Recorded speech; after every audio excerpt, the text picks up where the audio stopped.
Senator Pangilinan. We now go to our acting Senate President, Senate Pro Tempore, Win Gatchalian. Maraming salamat, Chairman, and let me acknowledge and thank our Chairman, Chairman Erwin Tulfo, for calling this hearing/consultative meeting. Let me also thank our Vice Chairman Tico Pangilinan, and of course, all the members of this esteemed committee. Unang-una sa lahat po, nakakadismaya na hindi po umattend yung 18 bodyguards, yung kanilang abogado na si Attorney Baligod at si Ginoong Mike Defensor dito sa ating patawag. Ito po ay opisyal na patawag. Nag-release po ang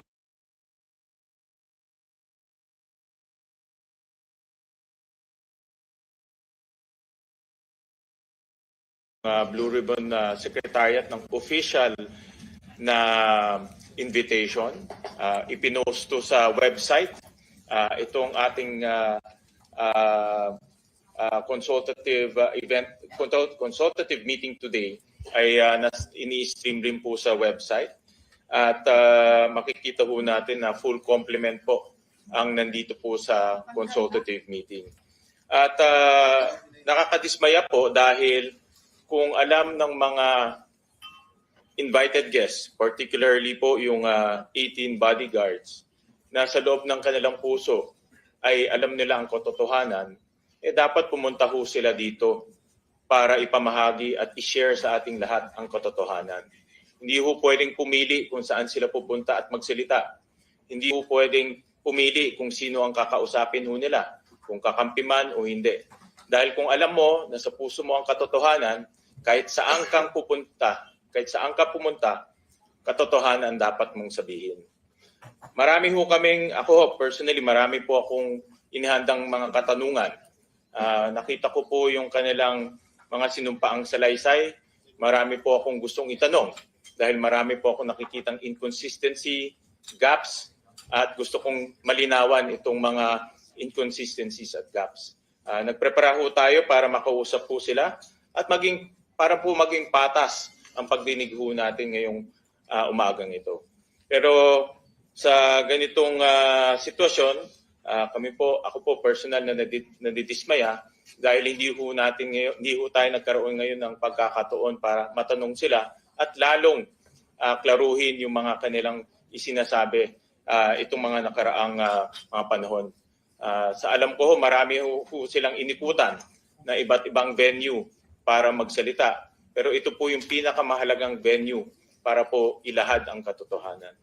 So sa ganitong punto, ako po ay nagpapasalamat po sa ating chairman sa kanyang paghahanda dito sa ating aktibidad ngayong araw na ito.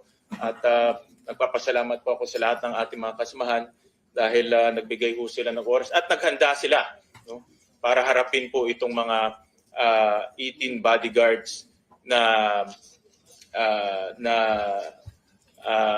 marami pong sinasabi tungkol po sa iba't iba pong mga personalidad. Maraming salamat po. Maraming salamat po, Senator Pro Tempore, Acting Senate President Win Gatchalian. We'd also like to acknowledge the presence of our colleague, Senator JV Ejercito, Senator Bam-Aquino, Senator Tito Soto, and Senator Risa Antiveros. Salamat, Chair. We now, I believe Senator Rafi has a statement. Thank you, Mr. Chair. Mr. Chair, it took all my energy to not to gate crush the live selling that happened here last June 4. The way it happened, the way it was handled, the statements being made. Gusto ko lang talagang pumunta dito, hindi man po ako invited doon sa conference nila na yon. I waited for today's hearing to confront the resourceful persons they presented. Let me call on them 18 kargador. Kasi nga po, nagkakarga sila ng mga mali-maletang pera, sabi nga nila. Yung po talagang trabaho nila, taga-bitbit, taga-karga ng maleta. Una, sino ba itong 18 kargador ng mga maleta? Saan ba sila galing? We cannot simply bring in people sa Blue Ribbon Committee na nag-aakusa na mabibigat na paratang nang hindi man lang nalalaman kung karapat-dapat ba sila paniwalaan. Kasi simula pa lamang po na tinawag silang 18 Marines, may paglilinlang na agad. Yung bansag na 18 Marines sa isang paraan upang pabanguhin sila sa publiko. Matik po kasi yan. Pag sinabing Marines, iba po ang respeto ng mga tao. Pero hindi naman po silang lahat ay dating Marines. At mahigit kalahati sa kanila ay discharged without honors or dishonorably discharged from service for various offenses. Ibig sabihin, palpak sila. Tulad ng pagiging AWOL o absent without leave. Why is this information very important? Because for people to believe their allegations, it must come from a credible and reliable source. And so, the people using them portray them as heroes. God damn. Sabi nga ng isa sa mga senador na dumalo nung araw na yon, bayani daw po sila. Pero nakakaya naman po sila sa iba nating mga bayani. Na itong 18 kargador na ilang taon nagtrabaho kay Saldico, may 7 years at 9 years at nagbitbit daw, sabi nila, ng sangkatutak ng maleta ng pera. At bigla na lang tinubuan ng konsensya at ngayon ay naninira ng buhay ng mga inosenteng tao, ay tatawagin nating bayani. Pasensya na. Hindi ako papayag na matabi ang mga sinungaling nito kila Jose Rizal, Andres Bonifacio at mga dakila nating OFWs. At dito papasok ang pangulo kong punto. Hindi lang po ang kredibilidad ng 18 kargador ang kaduda-duda. Ang mismong testimonya nila ay nakakapagtaka. Lumabas na po ang ilan sa mga ito sa balita. Pero pasadaan lang po natin. Let me show some video clips of the hearing. Video 1. Si Father Flavi ay natiran ko ng pera doon sa Mindanao Up. Isang sobre yun, sir. Anong lugar po yun? Sa Mindanao Up, sa mismong simbahan niya, sir. Sa may gilid ng kalsada. Bakit po kayo nagdala ng pera doon sa pare? Kasi, sir, hindi ko ano, sir, kung paano nila yun, sir. Basta nagdala na kami ng pera, sir. Tapos doon sa 33... Maleta din ba? Dinala mo? Isang sobre, sir. Tapos doon, sir, sa 33 Clemente. Baka naman sulat lang pinadala Hindi, niya sir. Pera, sir. Kita ko mismo, sir. Tapos sa 33 Clemente, sir, isang maleta. Kanino? Kay Father Flavi, binuhat ko papunta sa sakyan niya. Tapos yung suot niya, sir, itim na pangpare. Sagot naman ni Diocese of Cubao Bishop Elias Ayuban Jr., there is no church entrusted to the Society of the Divine Word on Mindanao Avenue or anywhere in its vicinity. Pangalawa, iPhone time travel. 2024 pa lang, wala pang iPhone 16e noong 2024. Mutok yung flood control po, 2024. Nakapagsalita na po dito si Master Sergeant Orly Gotisa. Ngayon, maraming nagliligaw sa amin. Ano po? Nililigawan po kami na hindi na po kami magsalita. Yung lahat ng cellphone po namin, ibibigay po sa kanila. Sa anong dahilan? Papalitan po ng mga bago po, iPhone po. Ano bang klase yung mga cellphone nyo? Nokia? iPhone 16. So papalitan nila ng mas maganda. Yes, Your Honor. Alam niyo yung dahilan kung ba't nila gagawin yon? Kasi nandun yung mga picture namin yun. Anong klase ng cellphone para ma-record? Website ng Apple, lumalabas na February 21, 2025 ang pre-order na naturang model na sinasabi ng Bagman sa hearing. Pangatlo, pinili na impormasyon. Ano ang nangyari sa pagpapalabas ng katotohanan? Kung pinipili lang nila kung sino ang ilalabas. Malinaw ang detalye nila sa una nilang affidavit tungkol sa mga maletang dinala sa ilan naming kasamahan dito na may address pa. Pero bakit parang mirakulo na naglaho ang naratibo tungkol dito? Sa original affidavit ng mga dating sundalo, nandun din si Senator Loren daw at saka yung magkapatid na Villars. Ngayon ko lang nakita yung affidavit. I have not read, etc.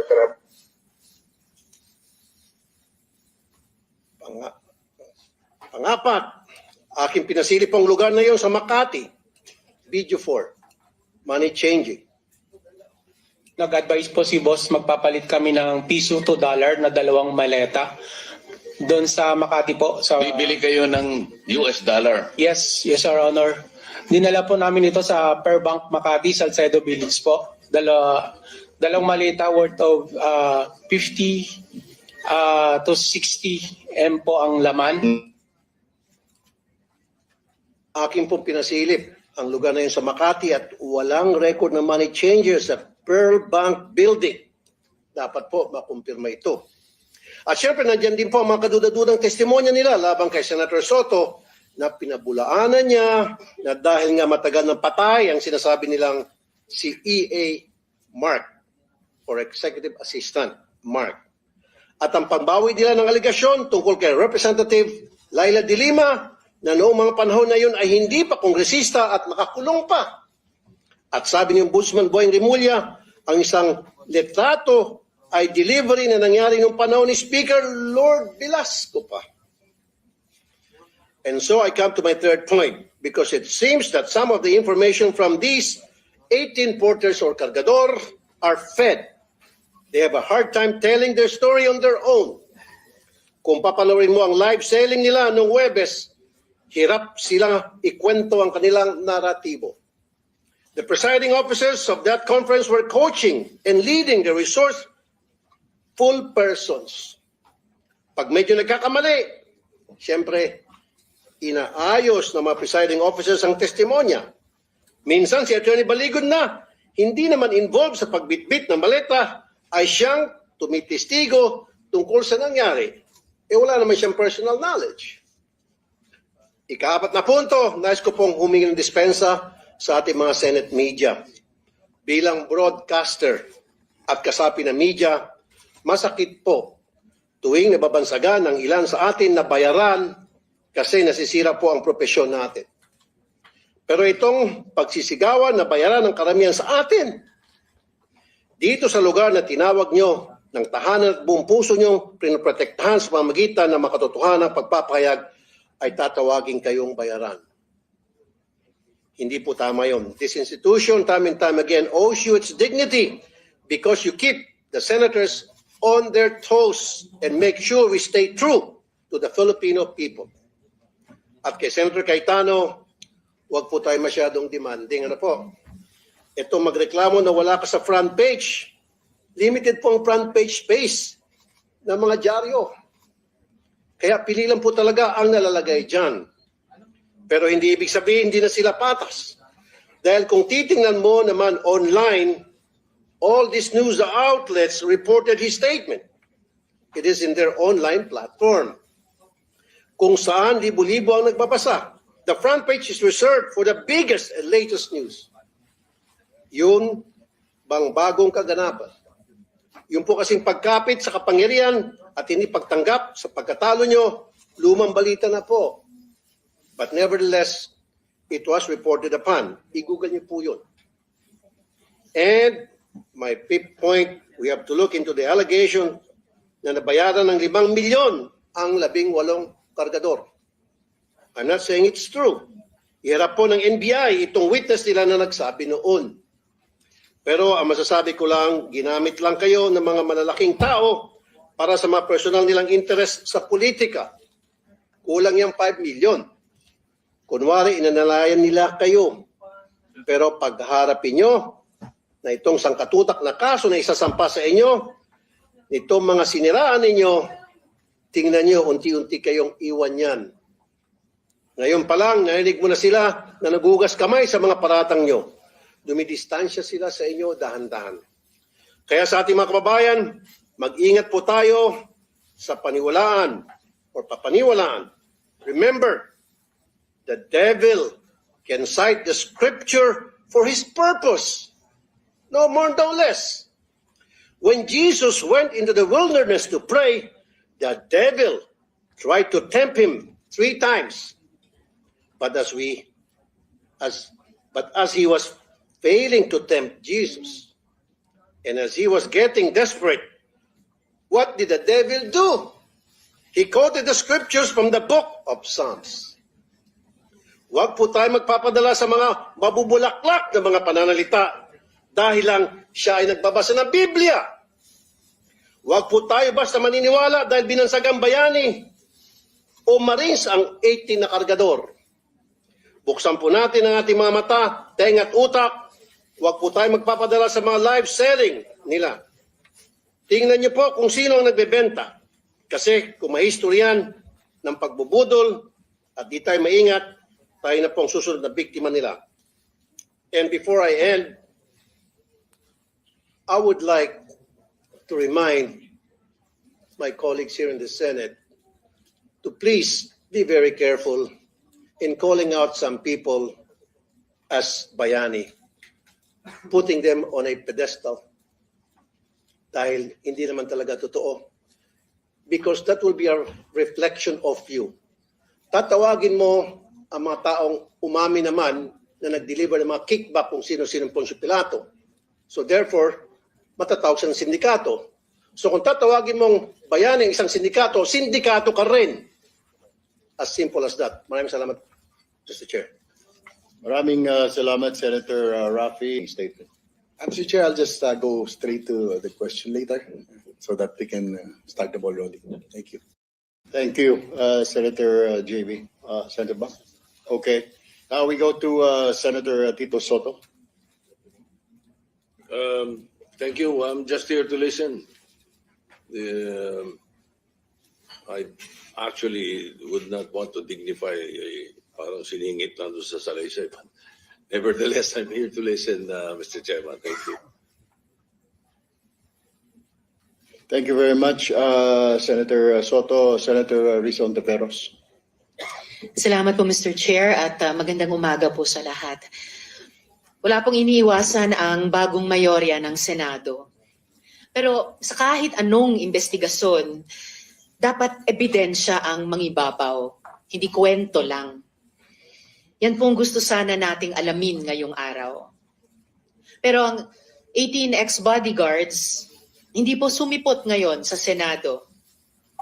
Oportunidad po sana ito para malaman kung ano ba talaga ang totoo. Pero ang resource persons ay wala dito.